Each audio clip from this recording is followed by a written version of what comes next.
La historia de la literatura comienza desde el mismo momento en que la raza humana es capaz de procesar una información y transmitirla a través del lenguaje. Los pueblos mal llamados primitivos comienzan a observar una serie de fenómenos naturales, como puede ser una tormenta de nieve o una sequía, el nacimiento de un nuevo integrante de la comunidad o la muerte de alguno de ellos, una enfermedad, o un rayo que parte un árbol consumiéndose rápidamente a causa del fuego que se propaga, y el hombre comienza a establecer relaciones entre los fenómenos y a buscar explicaciones sobre los mismos, y es el inicio de lo que hoy conocemos como mitos. Estos primeros esbozos de comprensión y aprehensión del mundo que lo circunda evolucionarán hasta convertirse en mitos cosmogónicos. Paralelo a toda esta construcción de un pensamiento mítico surge otra forma de relato, el pictórico.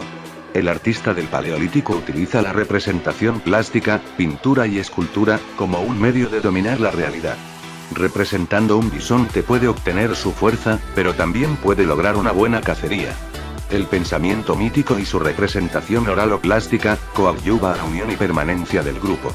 El artista y el contador de historias pronto adquieren características cuasi sagradas, por lo que pronto son equiparados a sacerdotes o chamanes.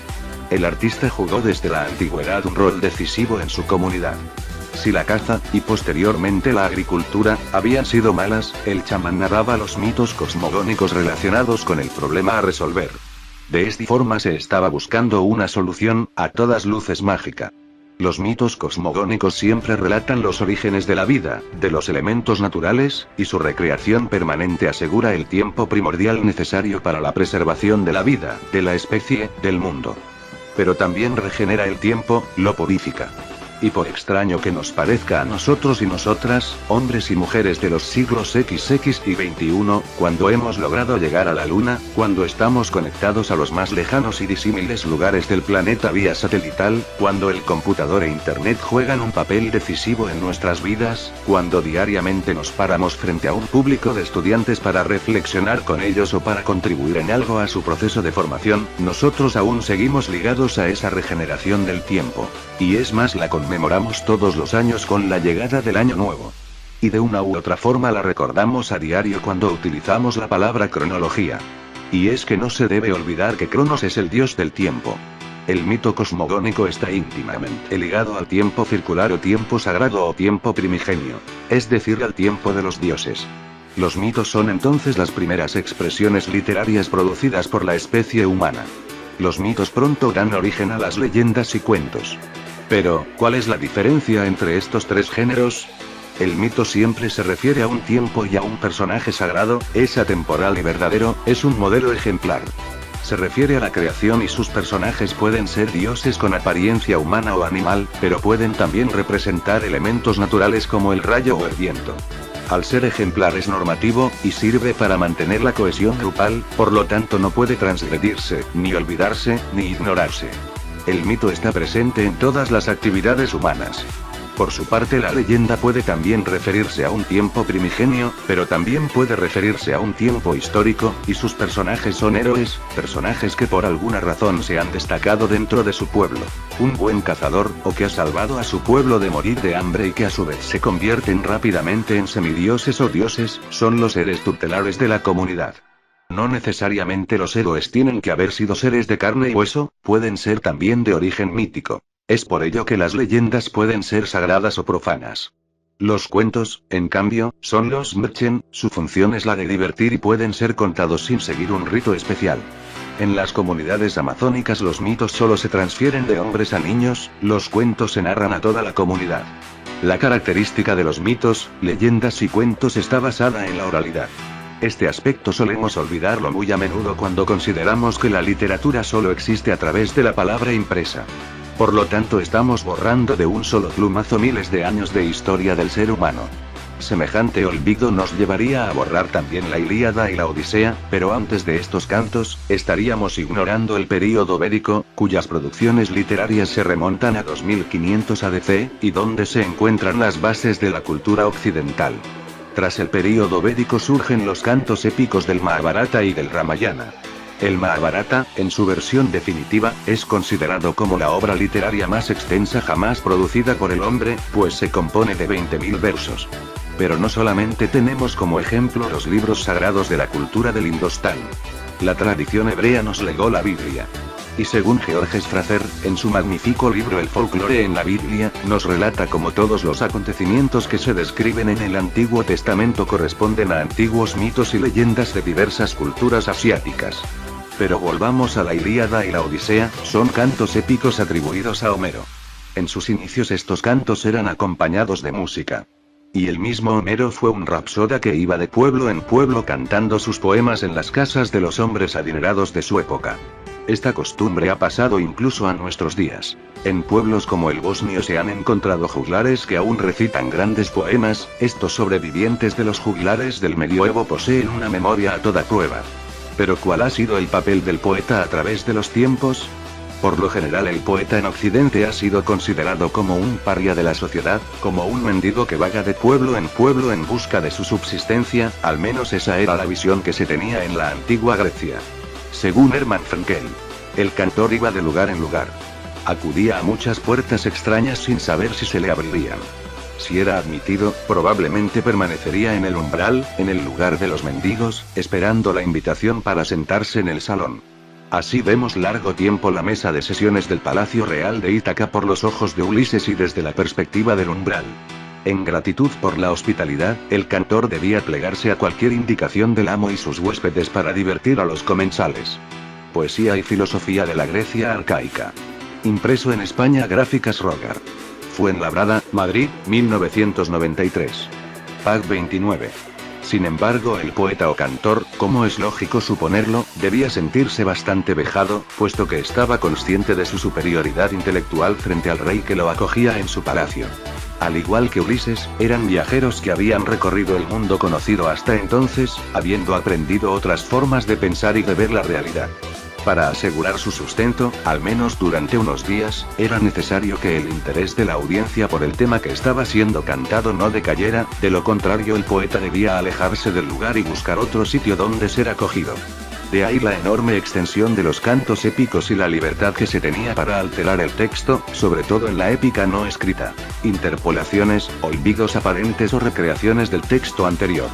Hermann Fraenkel hace alusión a un investigador bosnio de nombre Nurko, quien realizó un trabajo de campo con los cantores de su tierra, habiendo descubierto que estos hombres dominaban en promedio 30 o 40 cantos, en algunos casos hasta 140. Y cada canto podía tener una duración de 3 horas, llegando incluso a las 7 y 8 horas, dependiendo hasta qué punto el cantor hubiera logrado captar la atención del público, podía alargar o acortar una recitación. Por lo tanto, el material siempre era reinterpretado, nunca era narrado mecánicamente. Según Fraenkel, los cantores homéricos actuaban de la misma manera. En la Europa medieval son los juglares que recorrían los feudos, cantando y contando los últimos sucesos acaecidos en remotas tierras, los que reemplazaron a los antiguos cantores griegos. Al igual que los antiguos griegos, la sociedad medieval miraba con menosprecio la actividad del juglar. Más recientemente, en el siglo XIX, los poetas fueron considerados malditos, como fue el caso de los poetas simbolistas. Baudelaire, Rimbaud, Mallarmé y Verlaine. O encarcelados como Mallarmé y Oscar Wilde, quienes fueron condenados al ostracismo social y a la vejación, por salirse de todos los convencionalismos de la época victoriana. Tanto los cantores griegos como los juglares siempre acompañaban sus narraciones épicas con música. El presente parágrafo hace parte de una investigación que estoy elaborando actualmente sobre los mitos y leyendas en la literatura infantil y juvenil. Y si sobre la existencia real de Homero se presentan diversas dudas e hipótesis, en la Hélade existió otro poeta de quien no cabe la menor duda sobre su existencia verdadera. Su nombre es Hesíodo, y su obra Teogonía o Genealogía de los Dioses, es un poema de más de 1000 versos donde el poeta trata de explicar de una forma racional los principales mitos griegos. Posteriormente surgiría el teatro griego, otra forma más de cohesión del pueblo helénico. El teatro griego tiene sus orígenes en los ditirambos tradicionales. Los ditirambos son himnos que contaban las aventuras de Dionisos, el dios del vino y de la fiesta, y que eran interpretados en las fiestas que cada año se celebraban en su honor. Estos cantos, o ditirambos, rápidamente evolucionaron a cantos de mayor complejidad, por lo que se estableció un diálogo con el Corifeo. Estos son los inicios del drama y de la tragedia. Surge entonces Esquilo, y como habían hecho sus antecesores, sus tragedias están inmersas en la fuente inagotable de la mitología griega. El mito es narrado al espectador a lo largo de 3 obras perfectamente encadenadas la una con la otra. El mito le sirve a Esquilo para reflexionar sobre hondos problemas, tanto religiosos como morales. En la tragedia griega el hombre es una marioneta de los dioses, no tiene libre albedrío y el destino juega con él. El teatro griego tendría grandes exponentes. 1. Sófocles. Su teatro es diferente al de Esquilo. El destino es mirado desde el interior del hombre, no obstante va unido a él, de una manera absoluta. Dentro de sus obras podemos nombrar a Antígona y Edipo Rey. 2. Eurípides. Sus personajes difieren de los personajes de Esquilo y de Sófocles, en cuanto que son más humanos. Las pasiones, defectos o enfermedades son representadas casi de forma caricaturesca. 3. Aristófanes. Contemporáneo de Eurípides, Aristófanes se dedica a la comedia. Su gran aporte a la literatura, y en especial al género teatral, es haber situado al hombre en las mismas calles atenienses, donde circulan día a día diversos personajes, muchos de ellos bastante obscuros. Nos muestra la ambición, la fatuidad, la ignorancia, la maldad o la falsa murmuración. La vida cotidiana se convierte por primera vez en objeto estético, y permite reír, disfrutar pero también reírse de sí mismo, puesto que la mayoría de su público eran los mismos personajes sobre los que Aristófanes creaba sus comedias. Se iba a pasar un rato agradable, pero era inevitable no tener la sensación que se estaba frente a un espejo. Sus obras reflejaban el sentir de un pueblo, sus debilidades, sus costumbres, su conducta. Dice en voz alta lo que ningún ateniense osaría decir, aunque se viviese en una democracia. Atacaba a Pericles, al Senado, a la Asamblea, a los tribunales, a los magistrados, nadie escapaba a su inteligencia vivaz y aguda. La tragedia griega pone en evidencia los grandes conflictos humanos, sus grandes pasiones, pero también sus inmensas miserias. 4. Menandro. Con este comediante el género gana en calidad estética, en mesura. La comedia sufre una transformación radical puesto que la obra de teatro es más calculada, posee una mayor estructuración, tiene más desarrollo. Sus personajes son abstractos, más bien estereotipados, más genéricos. El avaro, el fanfarrón, el esclavo, el soldado, el joven en busca de fáciles amoríos y su obra se conoce con el nombre de comedia nueva, y solo se conservan fragmentos. En el año de 1958, gracias al descubrimiento de un antiguo papiro egipcio, se pudo conocer en su totalidad su comedia El Misántropo. La comedia nueva sería fundamental para el desarrollo de la comedia latina. Pero la literatura griega también evolucionó a la prosa. Esopo es su más ferviente seguidor. Aunque se le cultiva tardíamente, la prosa responde a búsquedas estéticas bien definidas. Su misión no es sorprender o impresionar a la imaginación sino responder a necesidades intelectuales. Otro género literario cultivado en la época clásica es la oratoria, y Demóstenes sería su máximo exponente. Pero también la investigación tendría una plaza muy importante dentro de la Grecia antigua, me refiero a la historia, aunque hoy en día la literatura y la historia son disciplinas claramente delimitadas, en su momento no lo eran tanto.